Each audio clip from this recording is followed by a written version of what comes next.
Good day, everyone. Welcome back to our class. Our lesson for today is all about the participants of volleyball. But before we go into our discussion, let me read first our objectives. At the end of the lesson, the students will be able to identify the participants of volleyball, their positions and their responsibilities, illustrate the participants' position on the court, display sense of responsibility and creativity during the activity. Okay, before we go into our discussion for today, I have here a video for your learning task 1. Make sure that you have video your activity sheets. Before I explain any of the positions, let's briefly label the court. This is the net, the attack line, which the back row players can jump and hit the ball in front of, and the baseline, which players serve behind. So now let's say that the court was broken up into 6 sections for a side. There are 6 positions in volleyball. Position number 1 is at the back right corner, where the server usually is. Position 2 is in the front right corner. Position 3, front middle. Position 4, front left. Position 5, back left. And position 6, back middle. Although this court is broken up into 6 sections, that doesn't mean that the players have to stay only within that area. But that's just an easier way to visualize the area that players would play in. Positions also have names. Position 1 is the right side hitter. Position 2, the setter. 3, middle blocker. 4, left side hitter, and 5, outside hitter. Lastly, position 6, the libero. Volleyball players always rotate clockwise, so each person would move 1 to their left. These positions don't always have to be in the same spot. It just depends on the formation your team follows. Some recreation or school matches might not have 3 hitters, or might play a setter from position 3. This all changes due to your formation. As you play at a higher level, you'll become more familiar with these positions. It really just depends on your coach and your team's strengths to decide what formation to run. I hope you already answered the learning task 1 before we continue to our discussion. Participants of volleyball. There are 2 types of participants in volleyball. We have the playing team and non-playing team members. A team is consist of a maximum of 12 players. Since there must always be 6 players on the court, this means that there can be up to 6 substitute players available during the game. The action on the volleyball court can come at an extremely fast pace and requires serious athletic ability. Teams hit, block, dig, and serve their way to claim the set and get closer to a win for their team. But to find success, each volleyball player on the team needs to excel at their individual position. So what are the various volleyball positions called? What are their responsibilities? Okay, let's start with outside hitter. Outside hitter is also known as OH, LH, outside, pin, wing spiker, open hitter, left side hitter.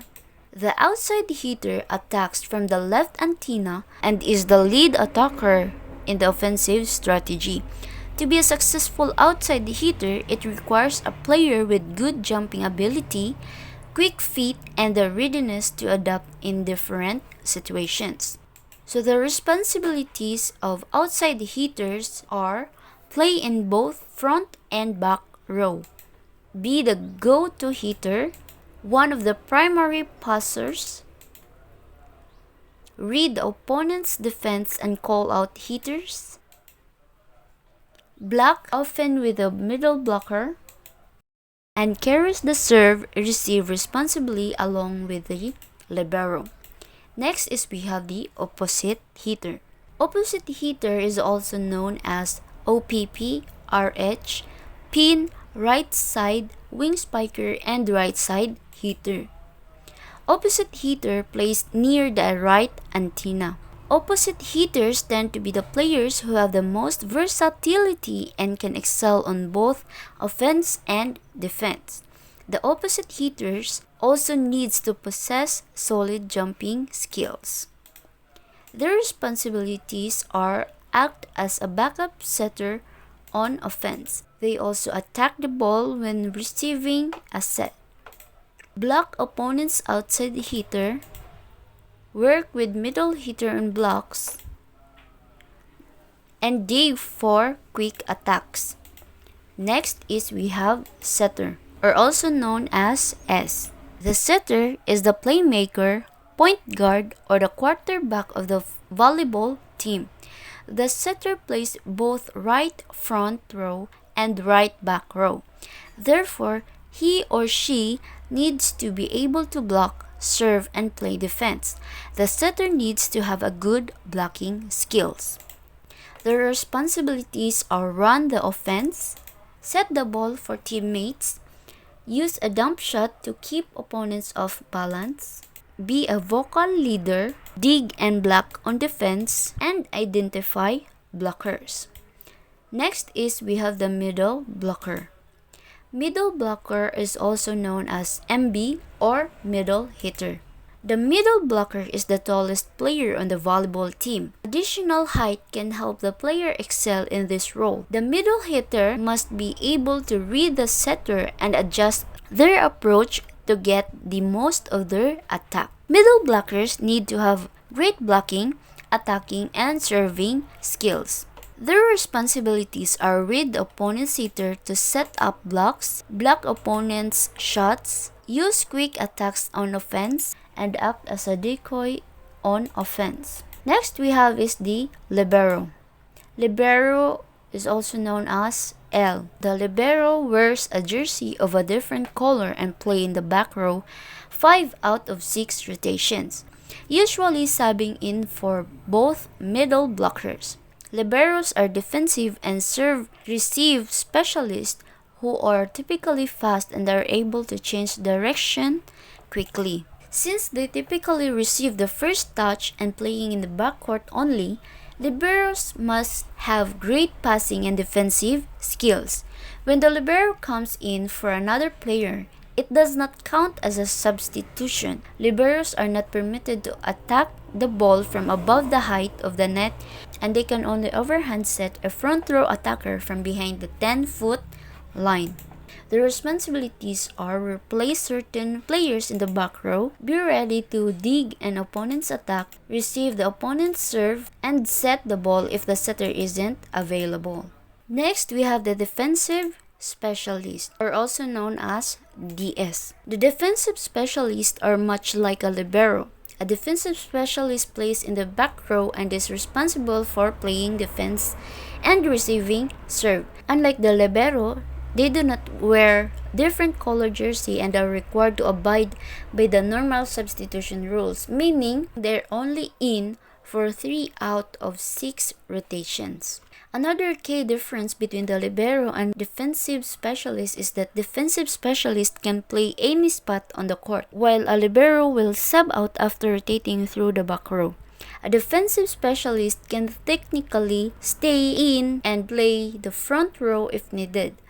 The defensive specialist traditionally focuses on ball control and passing and works well with the libero. Their responsibilities are to replace the certain players in the back row, be ready to dig or pursue, be ready to play in the front row if needed, and play as a back row hitter. Next, we have the serving specialist. Serving specialist is also known as SS. It is a player who subs in just to serve.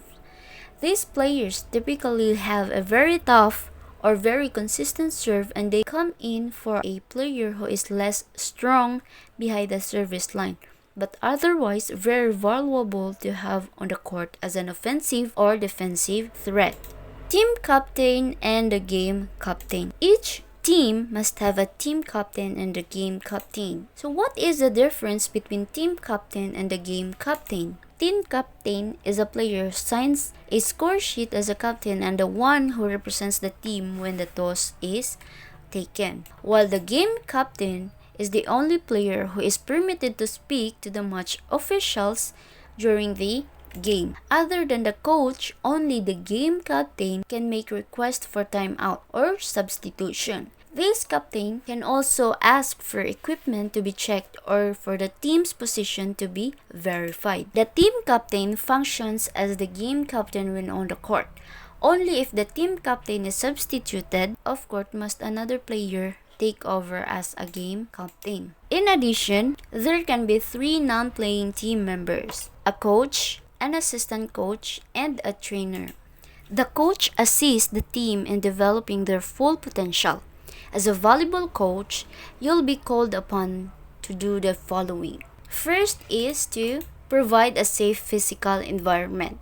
So playing volleyball holds an inherent risk, but as a coach, you're responsible for regularly inspecting practice and competition courts. Next is we have communicate in the positive way. Your communication involves not only players but also parents and volleyball referees. Communication in a positive way and show that you have the best interest of the players at heart. Next is we have teach the tactics and skills of volleyball. Making practices game-like is especially important for youth volleyball. Next is we have teach the rules of volleyball. It is important for the players to understand volleyball rules that makes playing the game much easier. Next is we have direct players in competitions. This includes determining starting lineup and a substitution plan, and also making tactical decisions during the game. Next is help players become fit to play volleyball. A coach must help players become fit to play volleyball so that they can play the game safely and successfully. Next is help young people develop character. Character development includes learning caring, honesty, respect, and responsibility. Next is we have the assistant coach. An assistant coach supports the head coach. He ensures that equipments and facilities are maintained and performs administrative duties. Assistant coaches also schedule and supervise practice sessions, maintain training equipment, and organize team events. Next is we have the trainer. Trainers are specialized in the management, prevention, and recovery of injured athletes. Roles and responsibilities of trainers are provide athletic training services, applying tape, bandages, and braces to prevent injuries. Next is evaluate injuries and providing first aid, implementing rehabilitation programs, and developing injury prevention programs. They are also responsible in performing administrative tasks such as writing reports and instructions. Let's talk about the participants' behavior. Before the match, the coaches and the captains of each team signs a score sheet. This is done in order to verify the team list as accurate. Once the score sheet is signed, the recorded players cannot be changed. Only players listed on the score sheets can take part in the game. Players should know the basic rules of volleyball, so they are expected to accept referees' decisions without dispute and must behave respectfully and courteously, not only towards the official but also towards opponents, teammates, and spectators. Players are not allowed to delay the game unnecessarily, and they may not try to influence the referee's decision or to intimidate opponents. If something happens during the game which is not clear, the game captain may ask the referee for an explanation but may not argue. If a major disagreement arises, then the game captain can ask that this can be recorded as a protest on the score sheet at the end of the game, but the referee's decision stands and the game continues. At the end of the match, each team captain must sign the score sheet to confirm any protest or to ratify the match result. The team captain and the coach are jointly responsible for the conduct and discipline of the team members. Although during play, any team member, whether on the court or sitting on the bench, can give instruction or encouragement to other team members. The non-playing team members must, however, remain seated. A coach who stands up to communicate with the players on the court should be warned. Assistant coach and trainer may sit on the team bench but cannot intervene officially during the game. Only if the coach is forced to leave the team may the assistant coach take over the official duties and responsibilities. The substitutes normally sit on the team bench, which is located next to the scorer's table outside the free zone. When getting ready to go on the court, substitute player may warm up in an area in the corner of the sports hall, but the ball may not be used for this purpose. By better understanding your role on the volleyball court, you'll be ready to lead your team to a successful match. That is all for today. I hope you learned from today's lesson. Goodbye and keep safe.